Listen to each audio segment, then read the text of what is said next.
Marrëveshja për rrugën drejt normalizimit të marrëdhënieve mes Kosovës dhe Serbisë e arritur në shkurt të vitit 2023 me ndërmjetësimin e Bashkimit Evropian përfaqëson një hap pozitiv drejt normalizimit mes dy vendeve, të cilat duhet të synojnë përparim të shpejtë në zbatimin e aneksit të kësaj marrëveshjeje.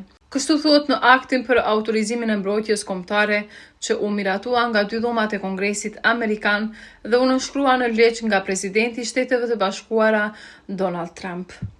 Në ligjin për politikën e mbrojtjes i nënshkruar nga presidenti amerikan Donald Trump përfshihet edhe Kosova. Dokumenti thekson rëndësinë strategjike të Kosovës si pjesë e Ballkanit Perëndimor dhe riafirmon angazhimin e SBA-s për paqe, stabilitet, demokraci dhe zhvillim ekonomik në rajon.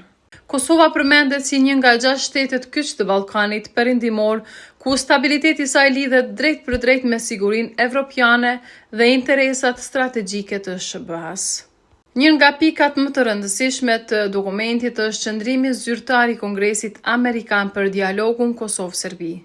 Aty marrëveshja e 2023-s për normalizimin e marrëdhënieve konsiderohet hap pozitiv, ndërsa kërkohet përparim i menjëhershëm në aneksin e zbatimit, riafirmon se zgjedhja përfundimtare duhet të bazohet në njohje reciproke dhe kundërshton qartë çdo ide për ndarje territoriale, shkëmbime apo rishikim kufish mbi baza etnike.